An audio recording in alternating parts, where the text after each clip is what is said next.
So the journey how I got into venture, it's a bit of a different story. I think I'm definitely coming from the entrepreneurial side. I think I've been an entrepreneur most of my life. That has defined me a lot. And then I got into venture capital. How I became an entrepreneur, it's also, you know, what was a defining moment in my life. When I got back, I'm originally from Mexico, and I went to college in Miami, became an electrical engineer at the University of Miami. And when I moved back to Mexico, I was looking for a job, and you know, I was searching on the newspaper, reading the job postings, and they clearly stated gender, male, age 25 years and older.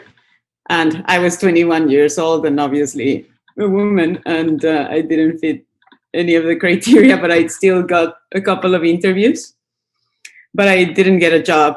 And, you know, I thought, you know, this has to be illegal. It's against the Constitution. But I mean, companies were doing that. And a lot of people, including members of my family, were telling me, well, why don't you just apply, you know, for a job in software? You know, there are more women in software. Not that there weren't a lot either. And I was like, no, but I studied electrical engineering, you know, with electronics because I like hardware. Why do I have to get into software? So I just, you know, couldn't get a job, and I had to create that job for myself. And that's how I started my first tech company, which was a PC manufacturing company, you know, before NAFTA. So it was pretty early. Imagine that in Mexico in early 90s. And yeah, so that was like a defining moment of my life. You know, I always think what would have happened if I have gone into software or selling or something more, you know, that would be more traditional path, you know. Yes. And probably from there, how I got into venture, you know, there were several transitions there through my life. I was an entrepreneur, as I said, I mentioned, and I started also a IT training center forming software developers in Mexico, you know, 2-year certificate, you know, for students that couldn't afford to spend 4 years attending a university, but still they could get very good jobs. And that was an opportunity I saw, you know, in parallel with a PC manufacturing company. But then there was, the businesses were doing really well, but then there was this crisis triggered by Mexico that was even called the tequila effect, that affected, you know, the global economy and impacted my businesses a lot, like most businesses probably, but we did have loans, and back then loans in Mexico could only be, you know, variable interest rates, and you can imagine they were tied to the US dollar, and you know, the interest rates just skyrocketed, you know, from 1 month to the next. And I basically grew my business, you know, not to get investors or to, you know, have additional income, but it was mainly to be able to pay the loans and the interest rates. So I could see how, you know, especially back then in emerging markets, you know, the decision of politicians and governments can really affect businesses. So I learned at a very young age that it's very important to pay attention to the macroeconomics. And, you know, I was like most young people tend to be, I was very, you know, I was an idealist. I wanted to change things. So I did get involved in, you know, some civil organizations and a political party.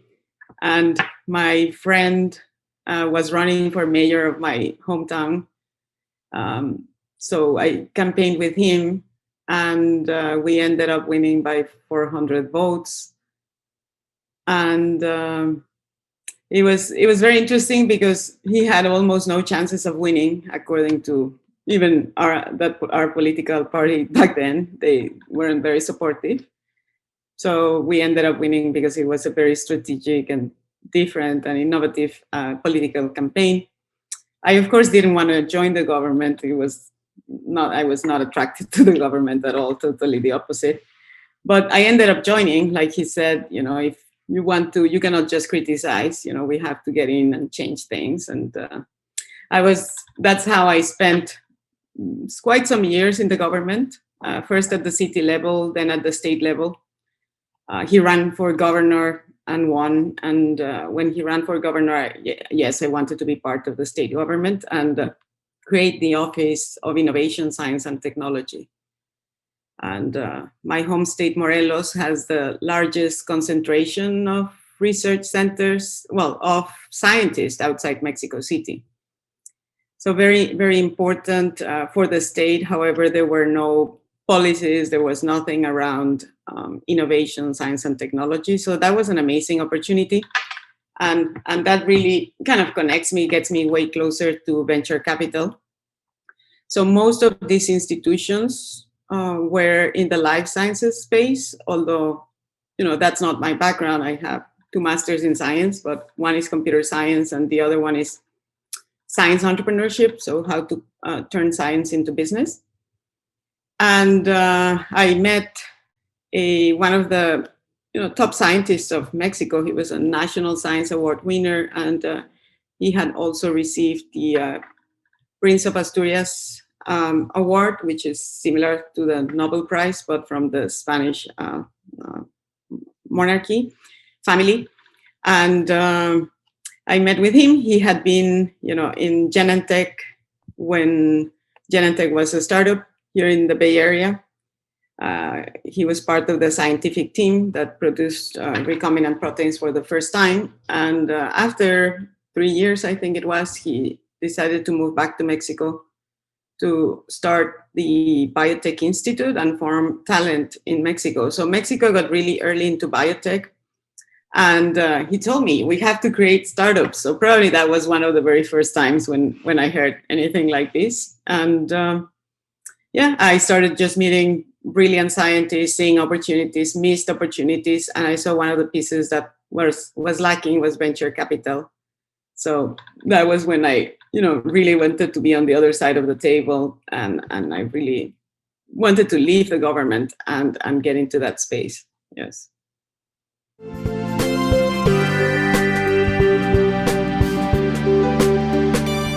Yes. So after I was at the state government of the Office of Innovation, Science and Technology, and I reconnected with a friend from high school that was living in San Francisco. He was working in a VC firm, and we just reconnected. I told him that I was thinking of moving to London for a couple of years, work on venture over there, and then move back to Mexico and launch a VC firm there. So, I had to come to San Francisco. The Mexican government was launching a tech accelerator in San Jose. So we met, and we decided to start that it would be a good idea to start the VC firm here instead of Mexico. So he asked me if I would move to San Francisco and be part of a startup first that he was launching, targeting the Hispanic market here. And, that would be like a year thing. And then we would launch the VC firm. And that's how I moved to San Francisco, basically. But the startup year became 2 years. Then there was the recession, the 2008. And then there was obviously the delay for venture. And I then started a software development company in Mexico and San Francisco because I saw the opportunity, with all the startups that I never met someone that was outsourcing, an entrepreneur that was outsourcing engineers from Mexico. Most of them were outsourcing even India or Eastern Europe. And because I had been part of the government and I knew, the infrastructure that Mexico had and the engineers and the different programs, I took advantage, of that. I saw that opportunity, basically, started a company. And that's how I met, in fact, some of the first portfolio company, what became later on the first portfolio company of Fund One. So 2013, it is the year when I launch SV Latam Capital, finally, after this long path into venture.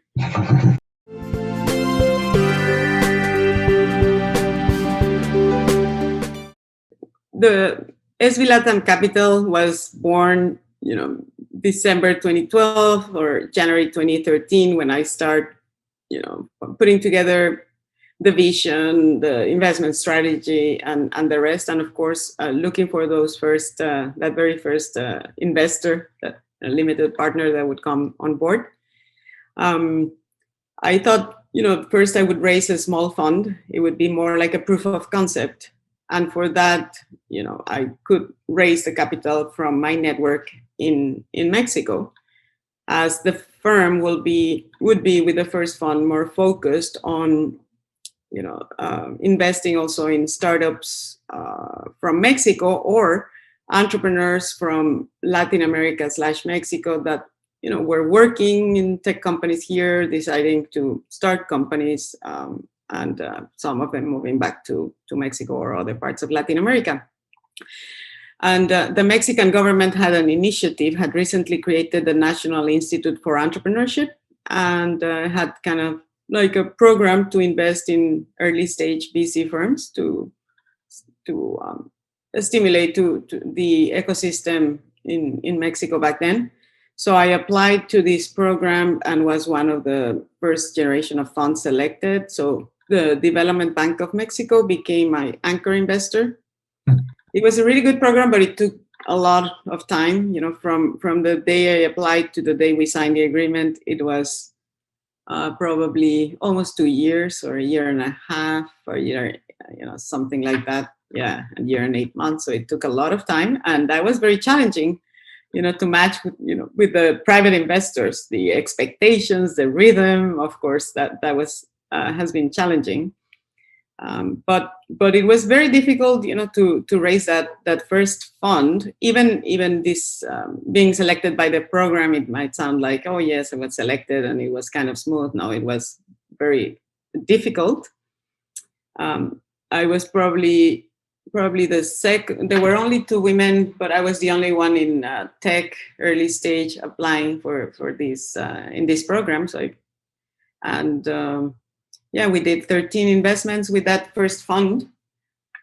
Our thesis, our investment thesis is very unique, because we invest in science and technology enabled startups to transform, society's environment and health on a global scale. So we invest in 3 pillars, and we select, themes across each of these pillars, environment, societies, and health. For example, in societies, we invest in financial inclusion and strengthening of SMBs, in health, treatment of chronic disease and access to diagnostics, and in environment, water, energy, food, things related to climate change. And the Latin American angle, it's interesting. Latin America is my origin. I'm originally Mexican. I'm half Cuban, and it's also, Latin America is more than a market. It's a big market, and a very important one, especially for certain sectors.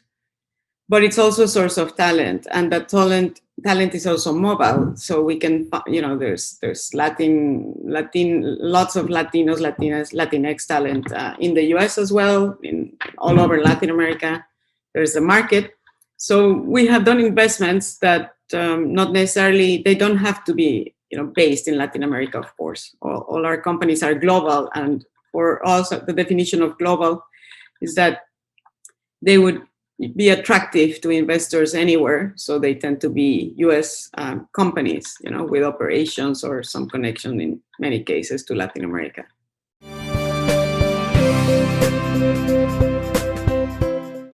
I think nowadays Latin America is definitely, getting the interest of global venture capital, especially in areas like fintech and e-commerce. You have the big market, ready to be disrupted, and you have good entrepreneurs also. So those areas are definitely getting way more, a lot more attention nowadays than when I started the firm. But there's still, many areas where VCs are not necessarily very active all the time, or they are, like in the food tech space. But I think the sourcing is as unique as the VC is, as the investor is. And nowadays, there are many more diverse VC firms starting, diverse fund managers launching new firms with unique theses and backgrounds. And that really, brings a different deal flow, and different sets of entrepreneurs also into the pipelines, not the typical traditional, Ivy League university, then you have an MBA, then you work at, tech company, and then you launch your startup and you grow up in the US, like, in these areas and etc. So I think, being a Latina has been, of course, it has had its challenges. Raising a fund for women, it's harder, for Latinas and African American, it's even harder. So I have all those things, but also, it has really been a great advantage because I've been able to connect with founders that, some VCs tend to overlook first, yeah, and or they are just not in their network. They're just not in their network, and it happens naturally to us. We tend to connect with people with whom we share culture, similarities, background, and that's how we have done some of our investments that later actually have got funding from very very successful VCs in the US as well.